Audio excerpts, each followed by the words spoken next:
Hi friends, welcome to Jersey financial YouTube channel.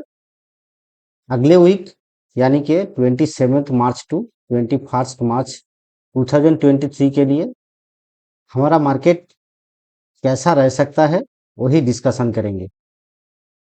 दोस्तों, एक बात, मैं कोई सेबी रजिस्टर्ड एनालिस्ट नहीं हूँ। हम जो मार्केट में ट्रेड लेते हैं उसी के लिए हम लोग जो एनालिसिस करते हैं उस एनालिसिस आपके साथ शेयर करते हैं। अगर हमारा एनालिसिस आपको काम आता है तो आप हमारा एनालिसिस से अपना एनालिसिस कीजिए, उसके बाद ट्रेड लीजिए। और एक स्टैट्यूटरी वार्निंग, हर ट्रेड लेने के पहले आप लोग स्टॉप लॉस क्या होगा वो जरूर असाइन कीजिएगा। चलिए, अगले हफ्ते के लिए पहले हम चलते हैं बैंक निफ्टी के तरफ। बैंक निफ्टी में पहले से हमारा एक ज्ञान बॉक्स हमने प्लॉट करके रखा है। अकॉर्डिंग टू दिस ज्ञान बॉक्स हम लोग एक स्पिनिंग एरिया के तरफ बढ़ रहे हैं, जहां से मार्केट में वॉलेटिलिटी बहुत होगा। हम लोग नीचे गए थे, ज्ञान बॉक्स का उस स्पिनिंग एरिया से हम लोग बाउंस बैक किया। उस स्पिनिंग एरिया को हम लोग छोड़ के ऊपर गया, लेकिन उसके तुरंत बाद ही उस एरिया के अंदर फिर से घुस गए। अब हम लोग क्या कुछ डिसीजन ले सकते हैं? दोस्तों, हमारा एक यूट्यूब अपडेट था जहां पे हम लोग कहा कि 24 मार्च टू 28 मार्च ये वर्ल्ड मार्केट के लिए एक बहुत बड़ा टाइम फ्रेम है, जहां पे अपर साइड या लोअर साइड जिस भी साइड मार्केट ब्रेक करेगा वहां पे एक बड़ी मूवमेंट आपको दिखेगा। क्या कुछ न्यूज आता है वो देखते हैं, लेकिन हमारा टेक्निकल के बेसिस पे हम लोग बैंक निफ्टी में क्या कुछ ट्रेड ले सकते हैं वो मार्क करेंगे। चलिए, बैंक निफ्टी में अगर हम लोग यहाँ से नीचे गिरते हैं, इसी कैंडल का हाई को स्टॉप लॉस लगा के हम लोग नीचे में 38,800 का पहला टारगेट, अगर 38,800 टूटता है तो उसके नीचे 38,500 का दूसरा टारगेट हम लोग रखेंगे। इस वीक के लिए नीचे में यही दो टारगेट रखेंगे। एक बात याद रखना, बैंक निफ्टी कभी भी रिवर्स कर सकता है किसी भी न्यूज के कारण। अगर हम लोग इस कैंडल का ऊपर तोड़ के, ये डेली कैंडल है, तोड़ के यानी 39,700 का जो हाई मारा था हमने फ्राइडे के दिन, उस 700 को तोड़ के अगर हम लोग ऊपर निकलते हैं तो हम लोगों के लिए पहला टारगेट होगा जो कि 40,200 का होगा अगर ऊपर जाते हैं। अगर 40,200 हम लोग तोड़ते हैं तो इसी वीक हम लोग 41,678 तक पहुंच सकते हैं। ये हो गया हमारा बैंक निफ्टी का एनालिसिस। अब चलते हैं निफ्टी का एनालिसिस। निफ्टी एनालिसिस में निफ्टी बहुत दिन से गिर रहा है। कितने कैंडल? 1 2 3 4 5 6 7 8 9 10 11 12 12 दिन से निफ्टी कॉन्टिन्यूअस गिर रहा है, इसलिए यहाँ पे शॉर्ट पोजीशन बनाने में हमें कुछ दिक्कत होगा। तब भी हम लोगों के लिए नो ट्रेडिंग जोन यानी इस वीक कंसोलिडेशन फेज में 16,750 से 17,300 के आसपास, इसी रेंज के अंदर हम लोग कंसोलिडेट कर सकता है। बीच में छोटा मोटा डिप आएगा, छोटा मोटा अपसाइड आएगा। अगर उस वॉलेटिलिटी को आप ट्रेड कर सकते हो तो प्रॉपर स्टॉप लॉस के साथ आप ट्रेड कर सकते हैं।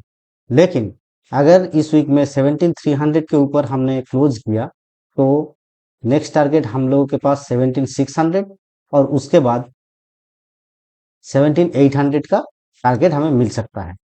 अगर नीचे जाता है तो हम लोग 17,750 का हाईएस्ट टारगेट रख सकते हैं। उसके नीचे अगर डिप मिलता है तो किसी भी वक्त बाउंस आ सकता है। चलिए, अब कुछ स्टॉक देख लेते हैं। हमारे लिए पहला स्टॉक है विप्रो। विप्रो में फ्रेश शॉट बन रहा है। क्यों? ये आप देखिए, 372 के नीचे फ्रेश शॉट बना, जहां पे एक एम पैटर्न का ब्रेकआउट था। अगर इस एम पैटर्न का ब्रेकआउट सस्टेन करता है तो नीचे में 325 तक हमें टारगेट मिल सकता है। अगर किसी भी कारण 367 या 370 के आसपास क्लोजिंग देना शुरू करता है तो हमारे लिए पहला टारगेट 396 का और दूसरा टारगेट 441 का होगा। चलिए देखते हैं अगले वीक क्या होता है। दूसरा stock Ambuja cements. Ambuja cements में एक बड़े गिरावट के बाद हम लोग कंसोलिडेट कर रहे थे, उसके बाद गिरावट का टेस्ट किया और ऊपर में हम लोग 369 के आसपास सपोर्ट लेके कंसोलिडेट कर रहा है। अगर यहाँ पे कुछ दिन और हम लोग कंसोलिडेट किया तो हम लोगों को एक बड़ा अपसाइड 424 या 425 के आसपास मिल सकता है। यहाँ पे हम लोग का स्टॉप लॉस बहुत छोटा होगा, जो कि 350 के अराउंड 361 के अराउंड होगा। तो यहाँ पे 10 रुपए के स्टॉप लॉस के साथ हम लोग एक बड़ा टारगेट ट्रेडिंग कर सकते हैं। अगर इसके नीचे गिरता है तो हम लोग के लिए पहला टारगेट 339 और दूसरा टारगेट यही 314 का होगा। देखते हैं नेक्स्ट स्टॉक। नेक्स्ट स्टॉक है जिंदल स्टील। जिंदल स्टील एक कंसोलिडेशन का ब्रेकडाउन दे दिया है, जो कि 544 के आसपास। इस ब्रेकडाउन पे अगर अगले ट्रेडिंग सेशन में 544 के ऊपर हम लोग निकलते हैं तो वो इन्वर्सन होगा और वहां पे हम लोग के लिए 625 का टारगेट बन सकता है। अगर ये गिरावट कंटिन्यू रहता है तो नीचे में 503 तक हम लोग गिर सकते हैं। अब ये जो कैंडल है, इसी कैंडल का हाई अगर टूटता है तो आप अपर साइड का ट्रेड लीजिए, लो अगर टूटता है तो आप लोअर साइड का ट्रेड लीजिए और इसी कैंडल का हाई लो को स्टॉप लॉस मान सकते हैं। चलिए देखते हैं नेक्स्ट स्टॉक। हमारे लिए नेक्स्ट स्टॉक है वोल्टस। वोल्टस जहां पे ब्रेकआउट दिया था उस ब्रेकआउट को टेस्ट करने आया था और टेस्ट करके ये ब्रेकआउट को फेल कर चुका है। अगर यहाँ पे अगले दिन यहाँ पे कोई रिवर्सल नहीं आता तो ये एक लंबी गिरावट की तरफ जाएगा। यहाँ पे 796 का हमारा पहला टारगेट होगा और दूसरा टारगेट 744 का होगा। अगर अगले दिन इसके ऊपर यानी 840 या 836 के ऊपर ब्रेकआउट देता है तो हम लोग के लिए पहला टारगेट 861 का और दूसरा टारगेट इसी हाई को 9220 का हम लोग दूसरा टारगेट मानकर चल सकते हैं और इसी कैंडल का हाई लो को हम लोग स्टॉप लॉस मानेंगे। चलिए देखते हैं नेक्स्ट स्टॉक। नेक्स्ट स्टॉक है Indian railway and tour corporation IRCTC। यहाँ पे बहुत दिन से कंसोलिडेशन चल रहा है। अगर इस कंसोलिडेशन के बाद एक ब्रेकडाउन देता है यानी 590 के नीचे ये अगर सस्टेन करने लगता है तो हम लोग के लिए एक दिक्कत वाली सिचुएशन होगा, जहां पे हम लोग को 560 के आसपास पहला टारगेट मिलेगा और दूसरा टारगेट 480 के आसपास 476 के आसपास यानी 480 के आसपास होगा। अगर यहाँ से ही ये बाउंस बैक करना शुरू करता है यानी 620 के ऊपर सस्टेन करने लगता है तो हम लोग के लिए पहला टारगेट यही बॉस का हाई जो कि 654 का होगा और दूसरा टारगेट 700 के आसपास। चलिए चलते हैं नेक्स्ट स्टॉक की तरफ। नेक्स्ट स्टॉक है चोलामंडलम इन्वेस्टमेंट। ये मेरा फेवरेट स्टॉक है, यहाँ पे बहुत ट्रेडिंग पोजीशन मेरा रहता है। एक एक फ्लैग रेंज के अंदर ट्रेड कर रहा है, उस फ्लैग का नीचे की साइड में क्लोजिंग दे चुका है। हमारा एक लेवल होता है स्क्वायर लेवल जो 7 to 9 के आसपास इसका होता है। स्क्वायर लेवल क्या होता है वो आपके लिए नेक्स्ट वीडियो में आएगा। स्क्वायर लेवल के अंदर आप लोग बिना टेंशन से स्टॉप लॉस लगा के बहुत बढ़िया बढ़िया ट्रेड कर सकते हो, वो वीडियो हम बाद में लाएंगे। अगर 729 के नीचे ये अगले दिन रहता है तो इसमें एक लंबी गिरावट आएगा जो इसको 661 के तरफ ले जाएगा। बीच में आप लोग ये टारगेट ले सकते हो इसका लो यानी 700 के तरफ। अगर अगले दिन 729 के ऊपर एक क्लोजिंग दे देता है तो हम लोगों को 756 का पहला टारगेट और दूसरा टारगेट 800 के आसपास हम लोग बुक कर लेंगे आने वाले सेशन में।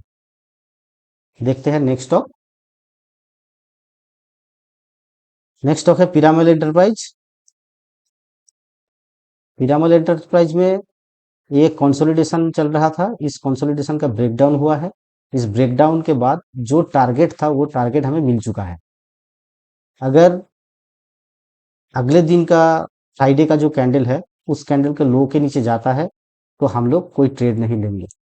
अगर उसका हाई को ब्रेक करता है जो कि 671 के आसपास है तो हम लोग के लिए अपर साइड 762 का पहला टारगेट और दूसरा टारगेट 800 के आसपास हम लोग लेंगे।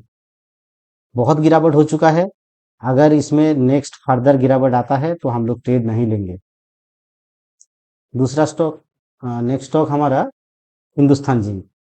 ये हमारा वही स्क्वायर स्ट्रेटेजी के अंदर आया है जहाँ पे यहाँ पे 325 ब्रेकआउट होने पर आप लोग ट्रेड ले सकते हो, जिसका पहला टारगेट होगा 341 और दूसरा टारगेट होगा 396 का। स्टॉप लॉस हम कहाँ रखेंगे?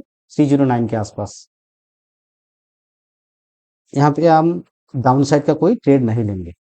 दोस्तों, हमारे इस एनालिसिस के से आपको अगर कोई मदद मिल रहा है, आपको अगर प्रॉफिट मिल रहा है तो हमारी चैनल को सब्सक्राइब जरूर कीजिएगा। अगर ट्रेडिंग रिलेटेड कोई क्वेरी या हमारी एनालिसिस में कोई क्वेरी आपको होता है तो हमारे वीडियो में कमेंट जरूर कीजिएगा। वीडियो अगर पसंद आते हैं तो लाइक शेयर जरूर कीजिएगा। चलिए आज के लिए इतना ही, मिलते हैं अगले वीडियो में। जय हिंद।